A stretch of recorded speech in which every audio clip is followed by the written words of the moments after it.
Visitors to Nauticus are in for a treat as a new exhibit provides some insight into what life was like aboard the USS Wisconsin. The Triple N's John Linka has more on this touching story. When you walk through this hallway at Nauticus on your way to the doors leading to the Battleship Wisconsin, there's a lot to see when it comes to the retired battleship. You'll see pictures of the Wisconsin's construction, its launching date, its weapons, its deployment, and now you can see the words and thoughts of one of its World War II sailors. This is actually a totally new exhibit here for the passageway.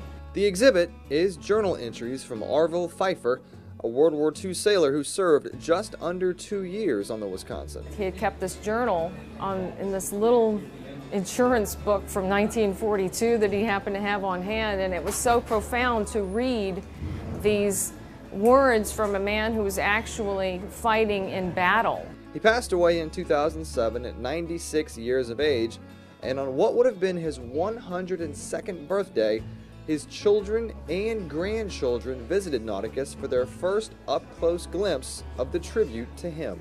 Kind of overwhelming. It's a thrill to the family and everybody involved.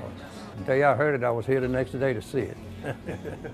I'm like my brother, I'm kind of overwhelmed. It's just been wonderful today, and you know, so far we've gotten through it without too many tears, but it's been great. It's just wonderful.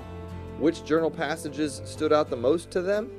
The biggest thing is a bad storm. You know, that was a typhoon, and it was like 110-foot waves in there. And you could see at one time, I had some pictures, and I don't know what happened to them, but they had a wave coming over the bow of the ship. It was up above the first gun turret, which was pretty remarkable. He said the ship would get up on a wave and shudder, and then when it came back down, it settled back down. So you get a ship that size shuddering, it's pretty gigantic storm.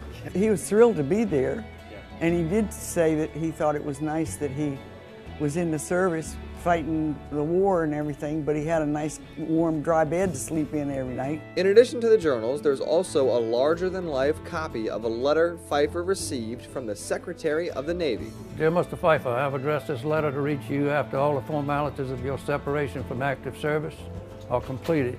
I have done so because without formality, but as clearly as I know how to say it, I want the Navy's pride in you, which is my privilege to express, to reach into your civil life and to remain with you always. So what would Arvel Phifer think of all this? He'd be puffed up like mad.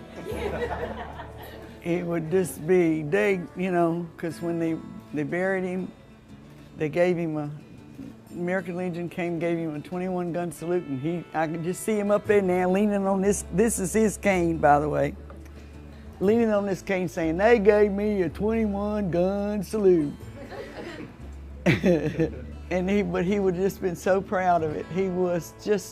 He loved Wisconsin. For Norfolk News Now, I'm John Linka. For more information on the exhibits and activities at Nauticus and the USS Wisconsin, just log on to nauticus.org.